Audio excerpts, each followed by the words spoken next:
Good morning, beautiful people of the world. How are you? How are you? Oh, my eye is really running. It is so... We are having some weird weather here in Chicago. So, okay, let me just tell you this quickly. It's supposed to get up to 80 degrees here today, right? Which is not hot. I looked at my memories from Facebook last year, and I remember I was working right up the street here from my job, from my house. And last year this time, it was 100 degrees. We are barely, and I do mean barely, making it to 80. We had 2 weeks ago 90 degree weather, and then something happened. What happened? I don't know. I don't know if it has something to do with the air quality that's going on in New York with that with that the fires, and if it has something to do with that, because we're not that far from New York. So I don't know if we're being affected by that, but we're supposed to reach 80 today, but then it's going to drop into the 60s or the 70s like within a matter of hours. It's a weird thing going on with our weather. So just ride down the middle of the street. We have bike lanes in Chicago for a reason. He just riding right down the street towards me. You don't see this car coming towards you? I really do think people be high. I really do. I just think a lot of people are high.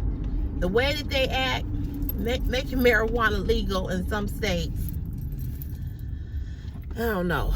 Anywho, so the weather has been acting up, and so I'm having like a sinus reaction or something. As soon as I walked out, my eyes went to itching and watering, and I'm like, what is going on?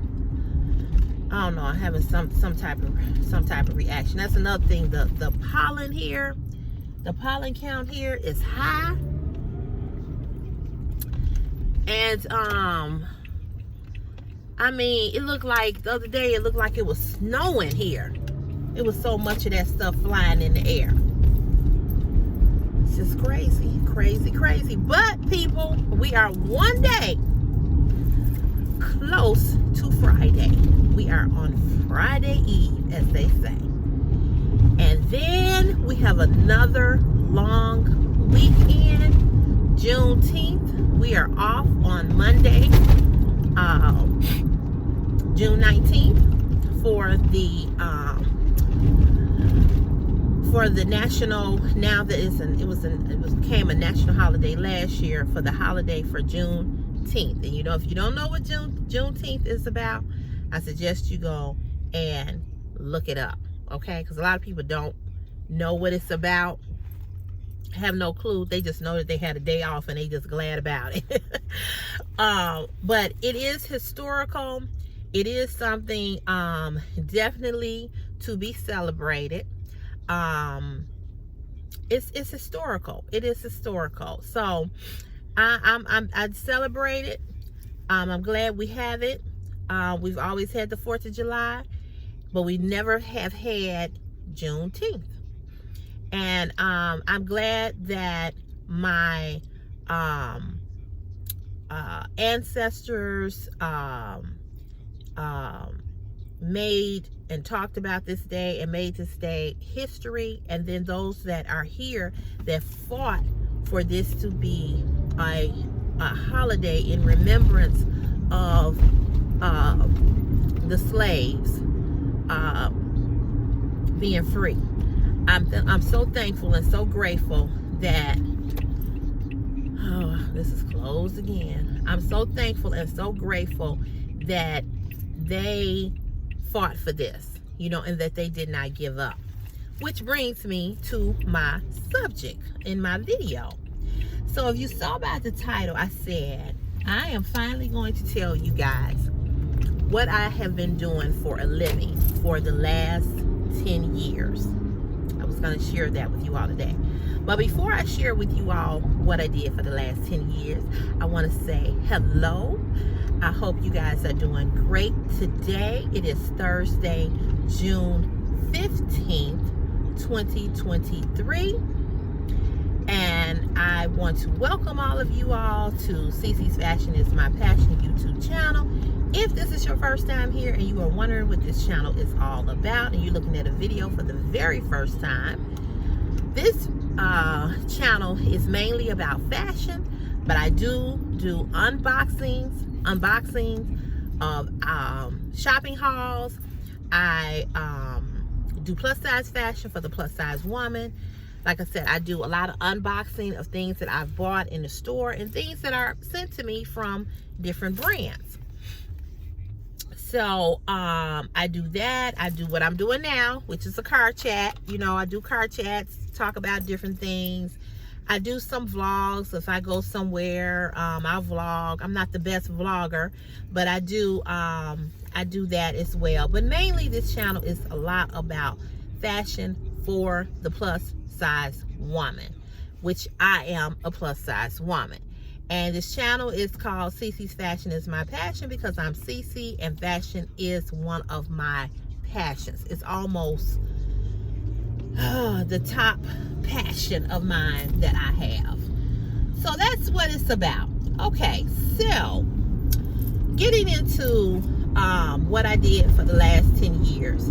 Prior to being hired for this company, I worked at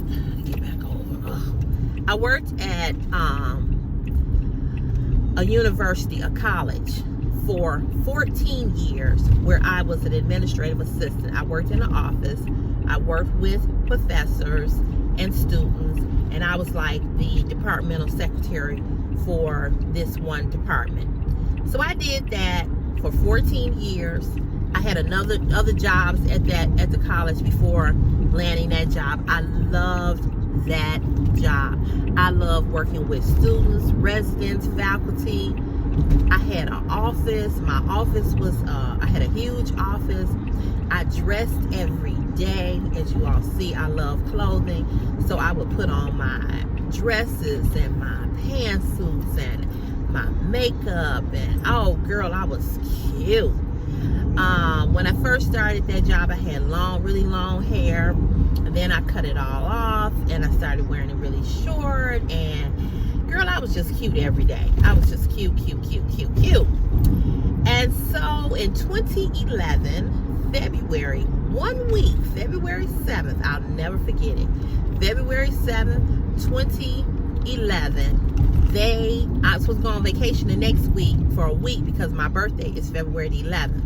So I was going to take that week off, and I had put in a vacation request to be off.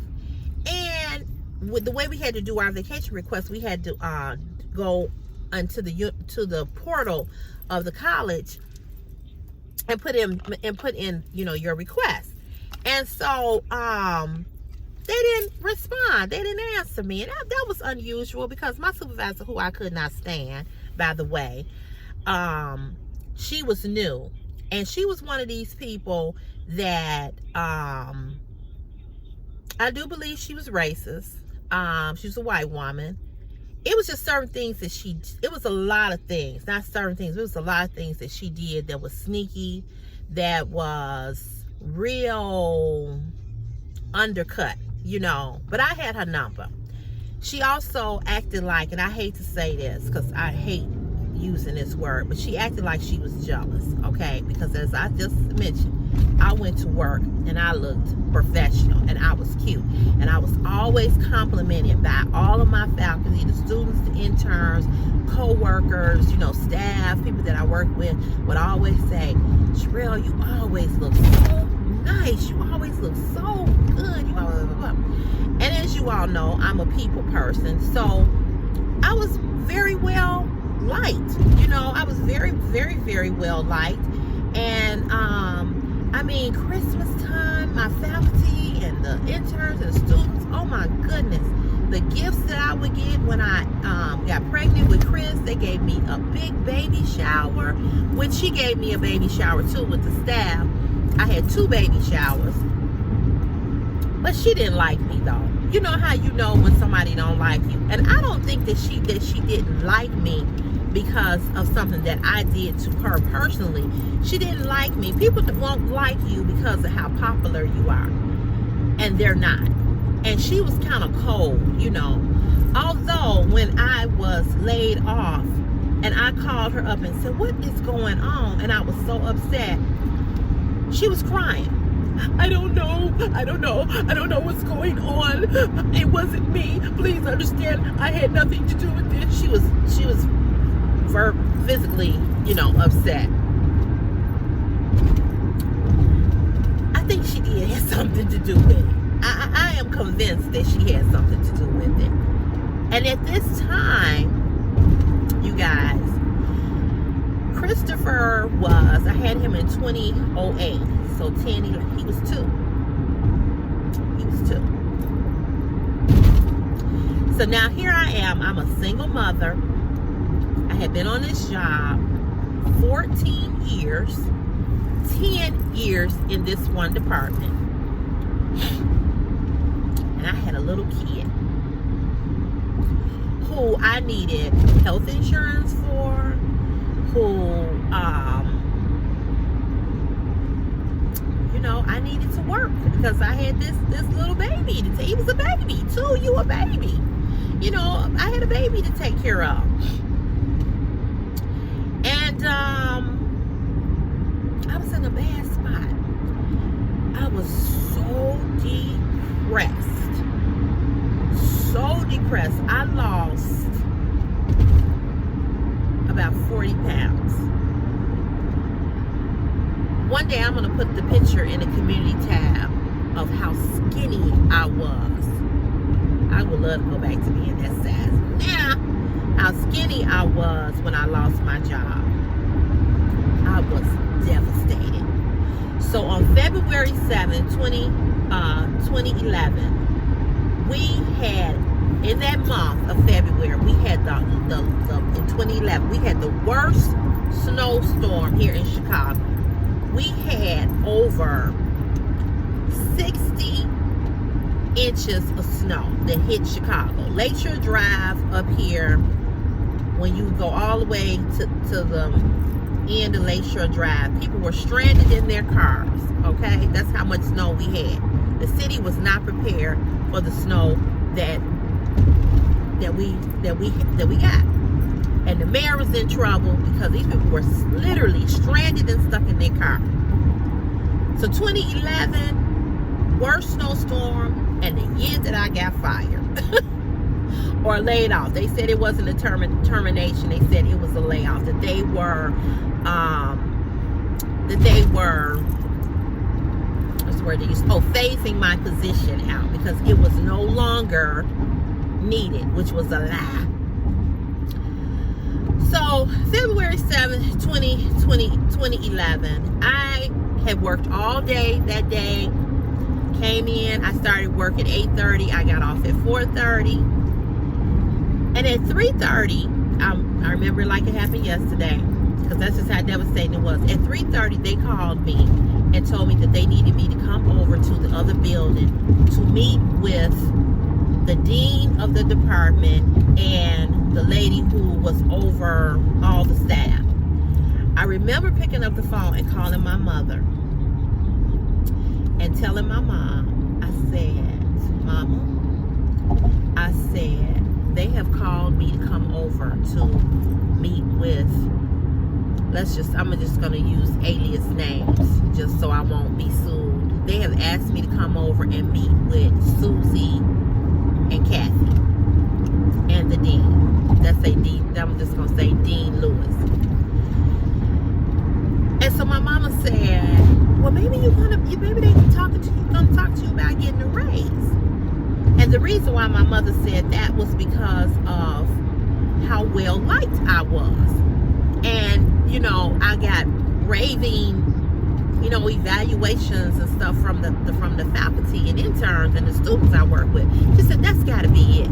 But deep down in my spirit, I knew that was not it. And I said to her, I said, Mama, no. I said, Mama, that's not it. She said, well, why are you being negative? Why are you thinking the worst? Because that's me. Now, I'm just going to tell you all, I always think the worst. I always, okay? But this day was different. This day was different. It wasn't me being negative. It wasn't me thinking the worst. I knew deep down in my soul that something wasn't right. And I had been feeling like something was not right after I came back off of maternity leave, and this bitch threw all of my documents away that I would use to do my job, and everything was on the computer. She threw everything away. I had wrote my job plan out, like what the things that I did. The girl who came in from a tip agency, they were buddy. Both of them was white. And she really wanted that girl to stay, but she couldn't take my job. Okay? So from that time when I came back after having my son was born March of 2008. When I came back off of maternity leave, I had him in March. I did not come back to work because I had a C-section, which that's a whole nother story. I'll tell y'all about that one day. I had a C-section and I got sick. I think I mentioned it to you all. I got sick behind that C-section. So I was off a little bit longer. So I didn't come back to work until June or July. I had him in March. Okay, so April, May, June, July, somewhere around there. And because I had complications with the C-section, I was off even longer. Now with this job, I had tons of sick time, tons of vacation. So even when I went back, I still, because I had been at it was a university. I've been at the university for 14 years and 10 years in that department. So I had time, you know. But from the time I came back from maternity leave, from having Christopher, I felt in my spirit that something wasn't right. And especially after I found out that this bitch had threw away everything. And so I had to tell her about herself. And I said, we need to have a talk. So we had to talk. I told her how I felt. And she said, it was just so much stuff in this office. And I admit, I'm a pack rat, okay? But she didn't know what it was. She could have put it in boxes or whatever. But she decided this is how she wanted it done. She was a control freak. So, having said all of that,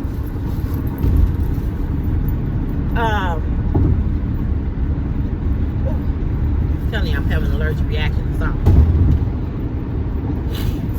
Having said all of that, when they called to tell me to come over there, I went over there. This might be a part 2 video, you all, because I'm getting close to work. When they called me over there, I went over there. I walked over to the other building, and I was nervous, you know. So I came in. They told me, well, go ahead and go in the office. The other girl that worked there, and the secretary that worked there in the other building, she was looking really funny. So I think she knew, but she couldn't say anything. She said, yeah, you can go on in there. So I waited for about 5 minutes. And then here comes my immediate supervisor. Here comes the dean and the other dean. So they come in, they all sit down, and they looking at me, and I'm looking at them. And I think they knew that I sensed something. So they went on and telling me, you know, Sherelle, we just want you to know that, you know, you've been with us for the last 10 years, and it has been nothing but a pleasure. It's been a pleasure, motherfucker. Why are you laying me? Why are you, you know, outsourcing my job or eliminating it?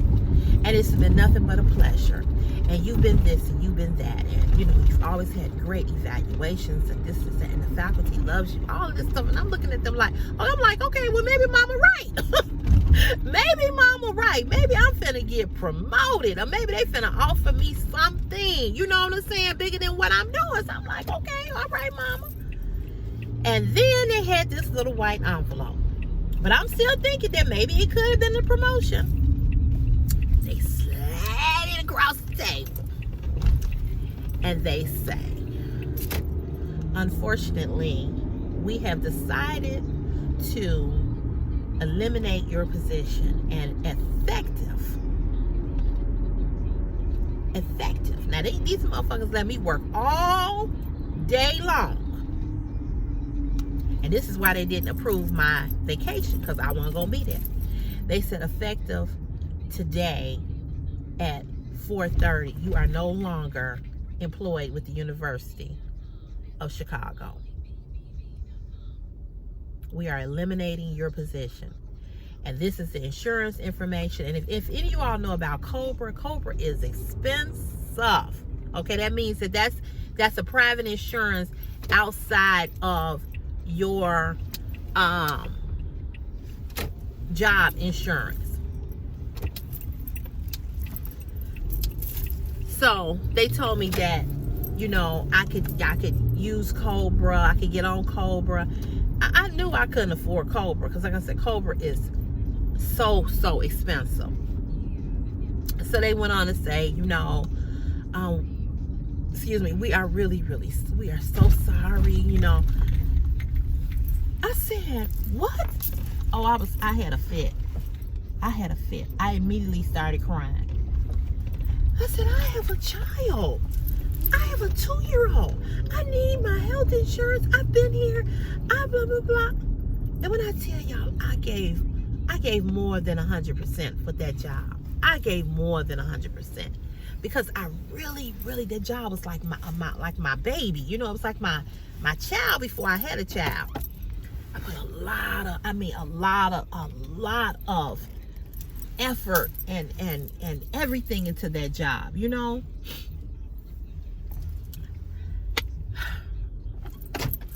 I'll be honest with y'all, just talking about it makes me want to cry, for real. I was so hurt. I was so hurt.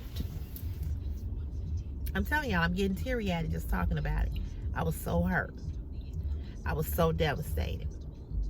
I said, God, what am I gonna do? I got this baby. You know what I'm saying? I got an apartment. I got a car note.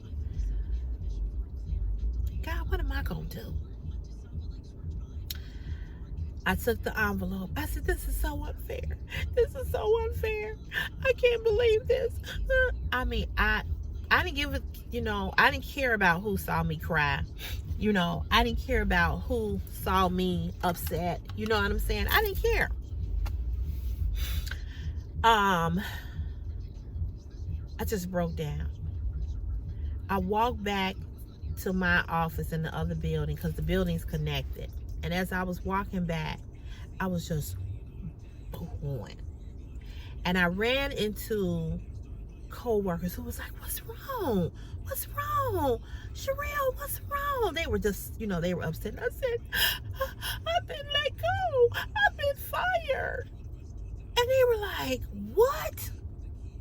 And I said, yeah, they eliminated my position. I mean, so I remember this girl named Kathy, who's also a white girl, who worked in this building that would connect to go to the other building. She grabbed me. She's come in my office. I was like, I couldn't catch my breath. All I could think about was I no longer had a job and that I had to take care of a 2-year-old without health insurance. It was scary. I had no money saved. You all know I didn't have, Christopher's father I have not been with him since I found out I was pregnant. So 9 months of pregnancy, I did by myself. Labor, delivery, I did by myself. My sister was there with me through labor and delivery. 2 years of his life was on me. Okay, I had my family, of course, but it was me. And I had no money saved. And and that taught me to save, even though I'm still not the greatest at saving. But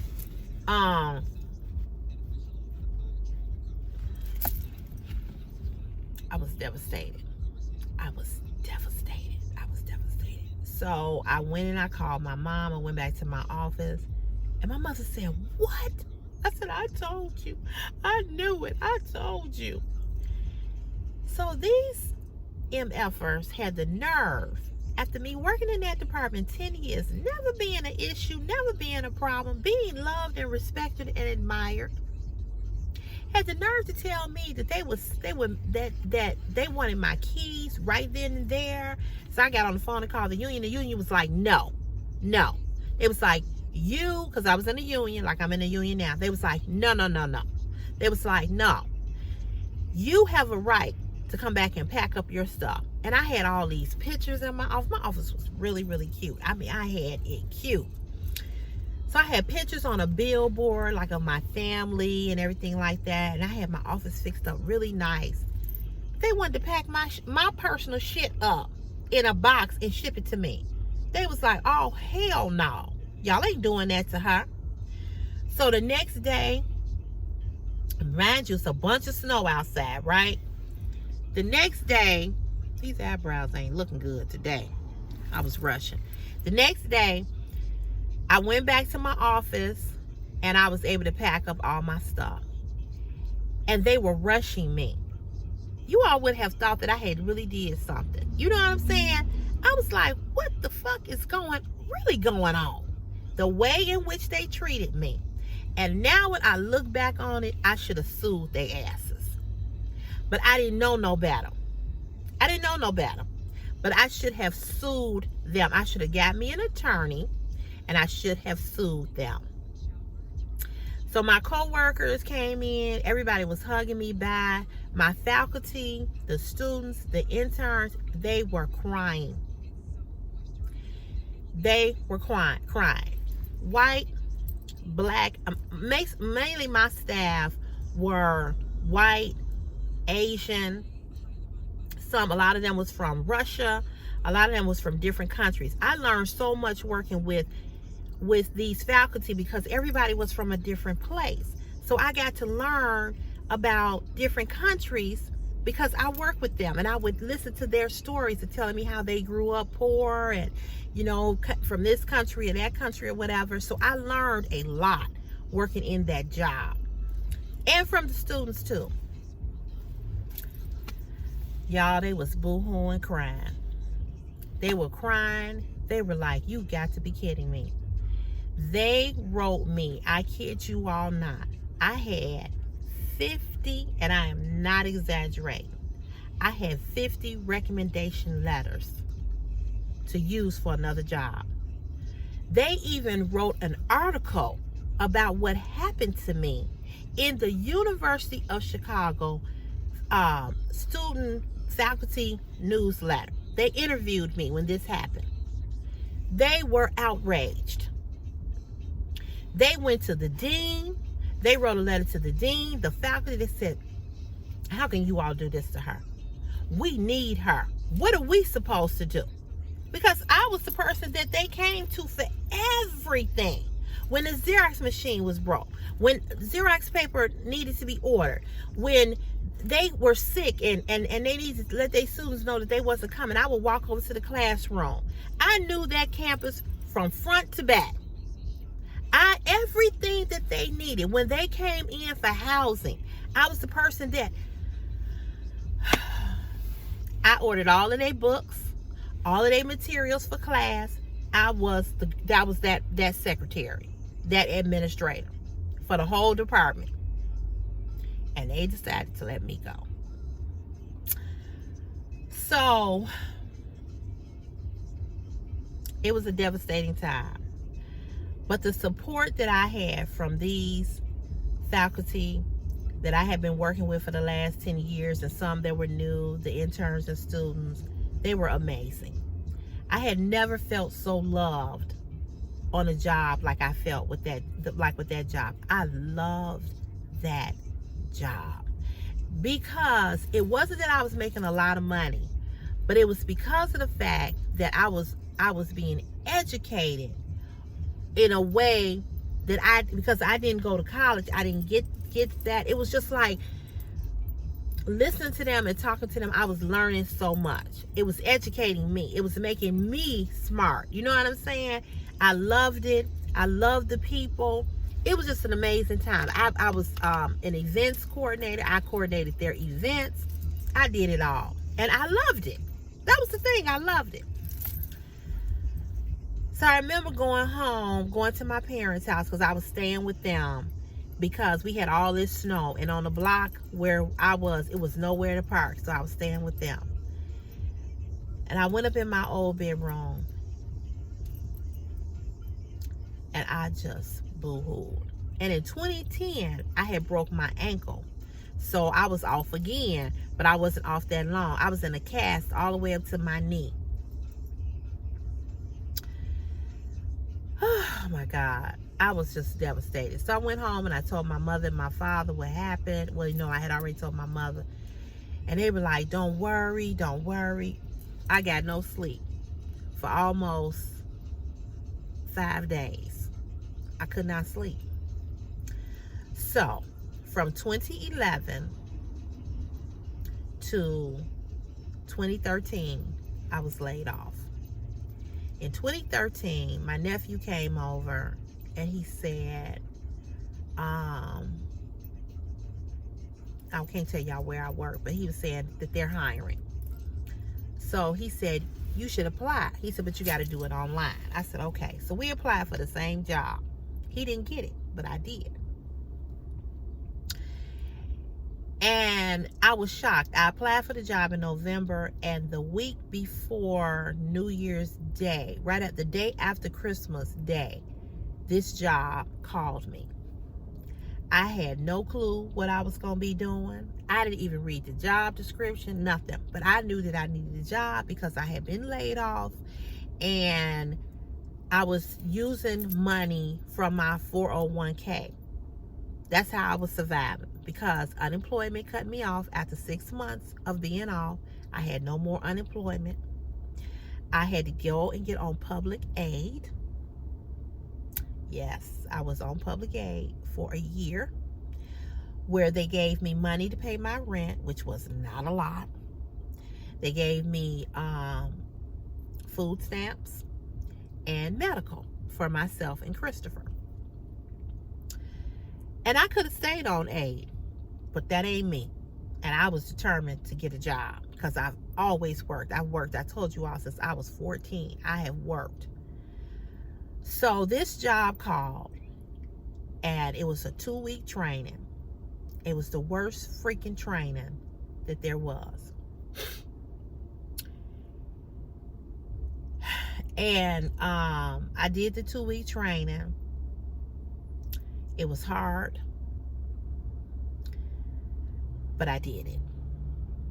And so for the last 10 years, the job that I've had, I have been a garbage laborer.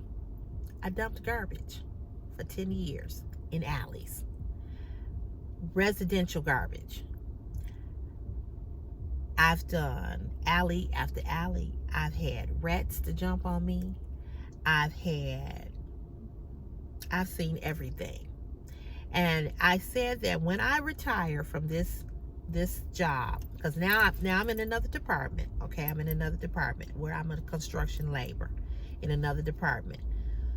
When I retire from here, from this company, I'm gonna write a book about my experience as a garbage laborer. Nobody ever believes that I used to dump garbage for a living, but I did. It was one of the most grimiest, dirtiest, nastiest jobs that you could ever imagine. This is why I have all the injuries that I have, because I've fallen in the alley. Last year I stepped on a nail. I have a tear in my shoulder. I have a tear in my rotator cuff. I have a pinched nerve in my neck. This is all from this job. This job is hard. And it did years and years ago. There never was women who did this job. But you know, things are changing because, you know, women won't equal pay, you know. But it has been an experience. Okay, it has been an experience. I will tell you this, it was the worst job I ever had. And I have been working since I was 14, and I've had a lot of jobs, but they all were office and secretarial jobs. This was far the worst. The worst. And so because I still technically work for under the same, I'm just in a different bureau, but because I technically still work for the same company, I can't go into a lot of detail about everything that, you know, happened to me, because I have some stories. I could do a whole YouTube channel just on that job that I worked on 10 years. If I did a YouTube channel just on that, which I might do, I would probably get, I probably would get a lot of views and a lot of subscribers, other than doing something for fashion, okay? But because I'm still here, I cannot go into detail about everything about being a garbage labor, because I could, you know, potentially be called to the IG, which is the Inspector General's office, and, you know, say, well, you know, you're talking about, you know, the job or whatever. I don't know what the guidelines and everything. You remember I said when I joined OnlyFans, I had to call them to ask them if I could even do it because of what I do. So I can't go into a lot of detail. That's why I never really told you all what it was that I did for the last 10 years. But that's what it was. I was a garbage laborer. And it was a hard job, and I did it for 10 years. And I hated it. You know, it was hard on my body. I couldn't, and I was going to quit. I was going to quit. But I was trying to get to 10 years so that I could be fully vested, so that I could get a pension. And now that I've in January of 2024, I will have been here 11 years, and I can now, you know, get a pension. This job, I'm in a different department. This job is a lot easier. But I do know that at the age that I am, I'm 53, and with the injuries that I have, I do not believe that I will work this job till I'm 67, 68 years old. I probably will retire at 64. At best, you know, at best. So that's my story. That's my story. That's my job story.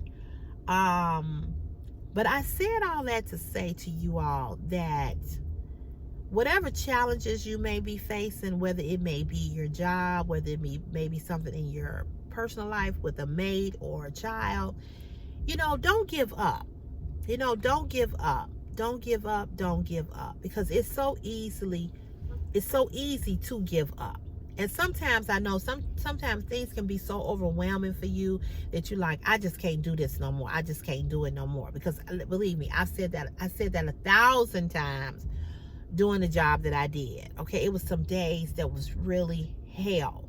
I mean, hell. But I had somebody else to think about other than myself, and that was my son. You know, because I don't have, and I've never, ever, other than my daddy, I have never had a man say, I got you. You ain't got to worry. I got your back. You don't have to worry. You don't have to do this. I got the bills. Never. That ain't been my story. That definitely ain't my story. That's why when men come at me, I'm like, back the fuck up, because you don't even know what I've been through. You don't know what I've had to do. You don't know none of that. That's why I told y'all the other day, I don't kiss no man's ass, because ain't no man ever had my back and did shit for me. I mean, where I had no responsibility. I've had it all of it. Okay, even his sperm donor, I helped him get a job. I helped take care of him, bought him clothes, had his back. But when I got pregnant, motherfucker was gone. I admit I did put his punk ass out, because he was abusive, slapping on me, choking me, putting bruises on my, yeah, motherfucker, you gotta go. But having said that, it has been me that had to do it all. My coworker. Hey girl, how you doing? Good. I feel a little better. How your foot doing? It's still swollen. Oh, it's still swollen. But it's not swollen. It's not as big, but it's still swollen. Okay. Does it hurt? Well, girl, I got it today. Okay. Don't even worry about it. 'Cause we didn't do Okay. hardly nothing yesterday. I put out probably 10 cones yesterday. Were y'all at the same spot? No, we was on 51st Street off of Halsted. And then we left there after lunch and we went to 38th off of Casey. Oh, okay. It was easy. Girl, Easy. no. Okay. I got it. I got you. Okay. Girl. All right. Okay, I'll see you in a minute. Okay. I'm coming in. Okay, girl. Okay. Thank you. Oh, girl, anytime. That's my coworker. So, having said that, you know, it's my life has been not easy. So this is why I probably seem, you know, when people say you rude or you this or you that or whatever the third, that's because of some of the shit that I've been through. And I have never had a man really have my back. Other than, like I said, my daddy, that's the only man. But relationships, nah, nope. I've had to struggle. So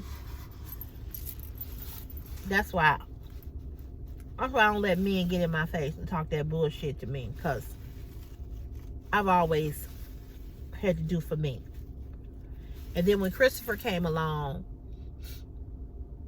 he's 15 now. When Christopher came along, I was the one. His father never. He knew I was laid off. This motherfucker still. He had a link card. Before I even got mad, he never even called and said, what Chris need? I know you ain't working. That's a whole, I'm not finna go into that.